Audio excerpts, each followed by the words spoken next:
Howdy folks, thanks for joining me in the brewery. A very quick taster on this beer. I was going to do a full taste of it.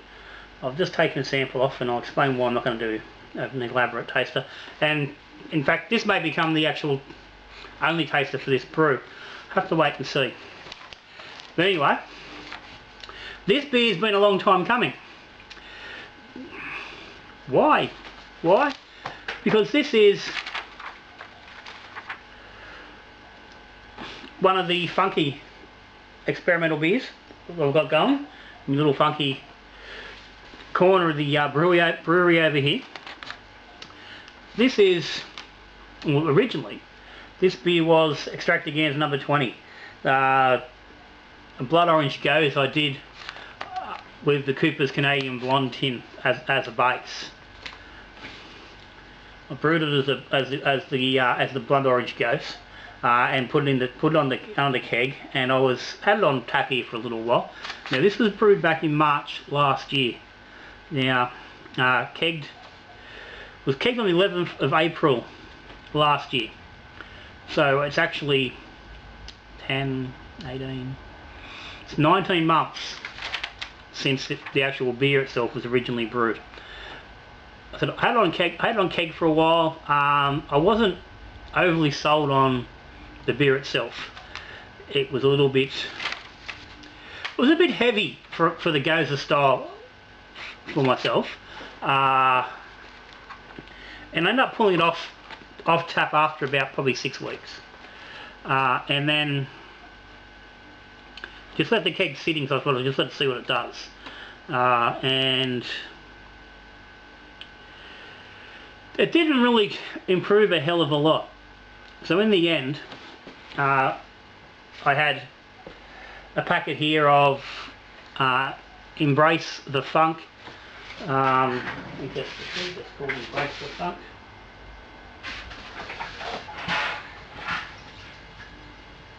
Yeah, Embrace the Funk Culture. I've got the top of the packet here.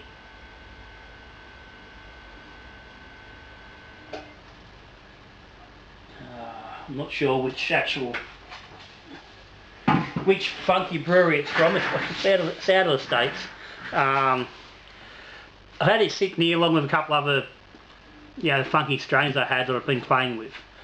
And this was probably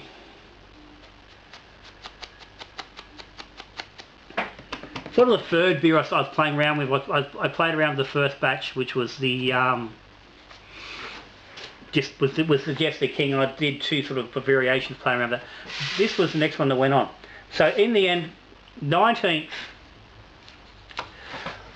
of the 11th last year. Sorry, 13th for the 11th. So exactly 5 months after it had been brewed. Sorry, 5 months after it had been put in the keg. No, 7 months. Fucking hell, do some maths, John. 7 months after it had been put in the keg, I opened the keg and I dropped in the Embrace the Funk Culture, and sealed it back up.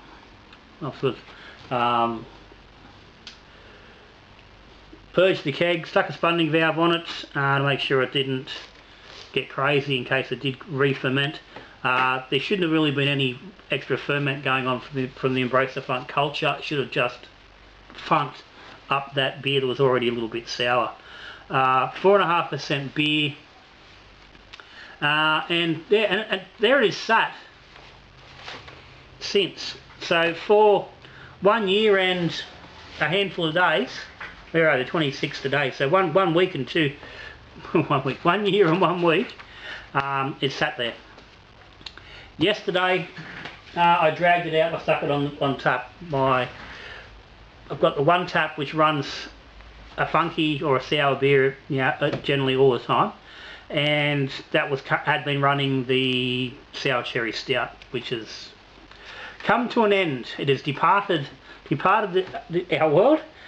So okay, time to get this fella on. So I transferred from the big keg, because it turns out that the keg it was in was actually an old pin lock, which I'd converted to a ball lock back when I was fermenting in kegs, and as a result it's a squatter keg, it's a bit fatter, so it doesn't fit into the kegerator with all 8. I can't get back in there, and the kegs will not, the door won't close.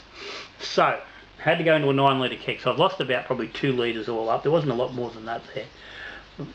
But yesterday it went on. Now it was holding 7.5 psi in the keg, so it's only been on gas since last night. It is undercarbed as a result. This would generally be something you're looking to be a little bit higher carb, which is why we may go into a second tasting. But I wanted to just get a video log on the actual tasting of this, because I said I've not tasted this beer. It's sat away now for 12 months with some Brett Funk, and just want to see what it's done. Now it's got a very fun, it does have that funky nose to it. It doesn't appear to be off or bad in any way.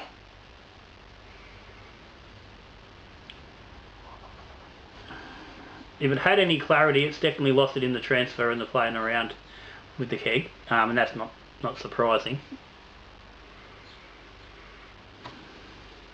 But originally this was brewed with, I said, Cooper's Canadian Blonde, some light dry malt, bit of dry wheat, dextrose, the blood oranges, a little bit Equinaut, and fermented with Philly sour to get us that Gose feeling. So anyway, let's bloody have a taste of it.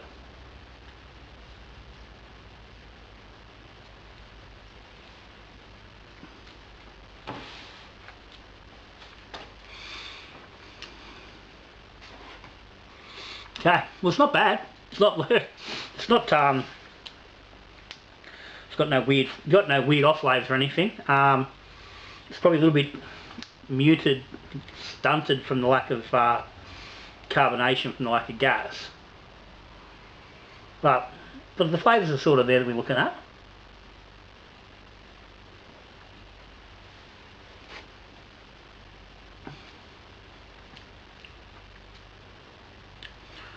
Okay, the blood orange Gose note is certainly still there at the back end as it clears the mouth. There's a fairly big woody, dry, like a dry woody sort of flavour up front, not dusty.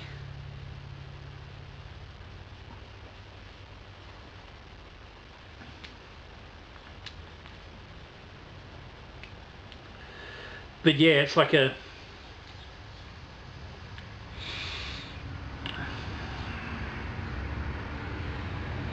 it's almost like it's been sat in a raw keg, an uncharred keg for a little while, and it's taken on some of that sort of a note. No real tannins and stuff, but just that woody sort of vibe. It's actually quite tasty. As I say, given I remember this beer being, being quite heavy, quite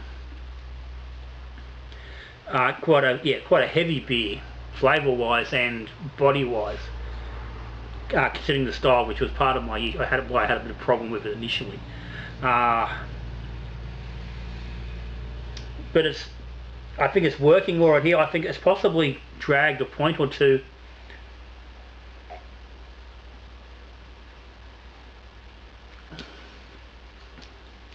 off the gravity. It does overall. Now again, we're talking well over a year since I've last drank this beer, the original beer. But by my memory and my recollection of the beer, and going back and looking at the tasting notes on the original beer, it does seem to be a little bit lighter on the mouth. So it's quite possible that it's dropped, like I said, 1, 2 or 3 points from its original 1.010 10-10 finish. There is a standard G strain within that culture, so it has potential to do a little bit of fermentation, and the Brett and that will cause a little bit of conversion. So as a result, it's probably down now around now somewhere around 4.8%, and it is drinking that little bit drier, and I think it's drinking actually all right.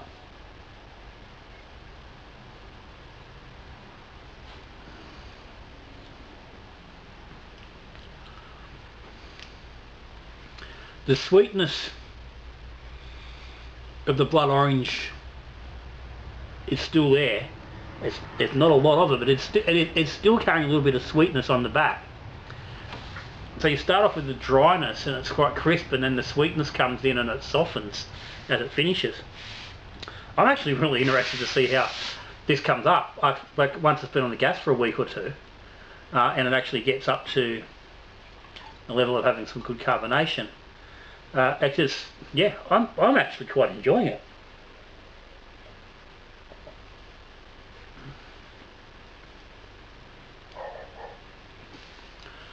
And again, like, I don't know, I mean, I was going to say I don't know what it should taste like, and the reality is, yeah, it's a funky beer. It doesn't have a set taste profile. Now, that's the beauty of, funky cultures and the the Brett strain and those other bits that come along with the wild yeast. There isn't a set flavour. You get the flavour that you get. And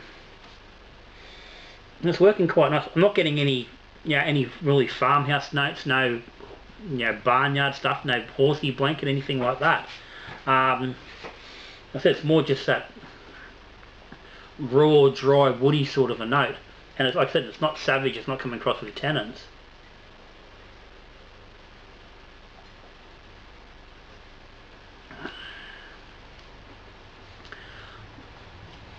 Look, in all honesty, even as it is with the low carbonation, for me, I'm really enjoying that. Like I'm slapping into it pretty quickly without any problem.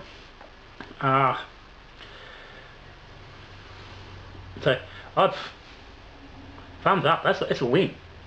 I really thought I was going to pull this keg out and it was just going to be no good. I didn't really expect to get a drinkable beer out of it.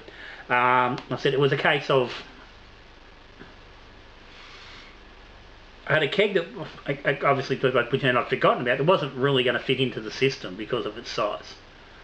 A beer that was just not going to get drunk if I'd left it as it was. Had that culture sitting there. It was like, why the hell not? Let's just do it. So I had to do something with it. I couldn't think of anything else to do. So I was going to say happy accident, but it's not a happy accident. There was some thought processes went in to actually get that beer on, but there was no plan. There was no planning involved. It was completely off the cuff. Yeah, and like I said, it was done 7 months after it was finished brewing, before I went into that culture. It sat here on the floor for, realistically, probably sat here for 4 or 5 months on the floor of the garage over the winter and leading into summer. And I think that's what pushed me into doing it. It's like, I can't just leave this keg sitting here. And I was coming into summer, it was going to get hotter and hotter. It's going to get warmer, and it was just going to be no good. So I had to do something with it. So it was either toss it or stick it aside with the funky yeast. And I'm glad I did.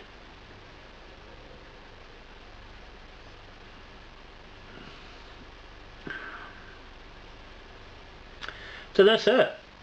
What started off as a Cooper's Canadian Blood Orange Gose, I now call Funk Goes the Weasel.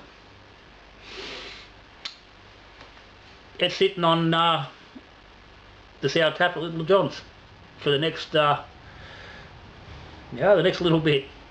Anyway, guys, I encourage people, play around with some funky stuff. You've got a spare keg. You only need one. Just make a brew up. Get a funky culture. These come from, I think it was Hoppy Days Brewing. I got the culture from. They get them in from the States. There's a whole range of them. It varies from time to time what you can and can't get depending on when they've ordered. But yeah, if you got a keg and you got space for a keg that can sit for 12 months, get yourself a beer. Stick some funky funky culture on it and stick it away for a while. And see what you get. You get something very different. And possibly something really enjoyable. But anyway, this fella's running out. Sounds like the bit of rain's got here. But anyway, you got any comments or any questions about this fella sticking down the bottom?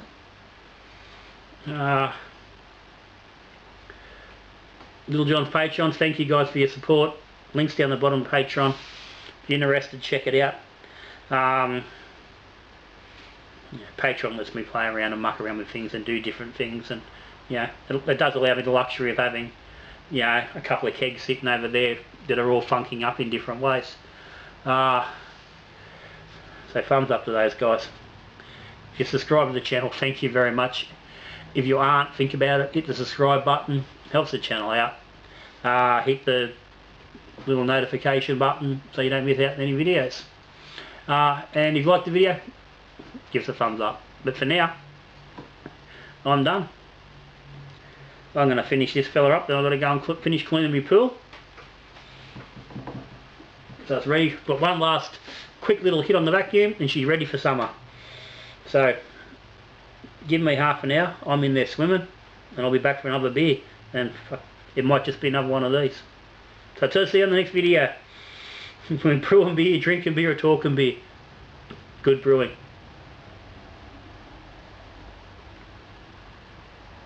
May the funk be with you.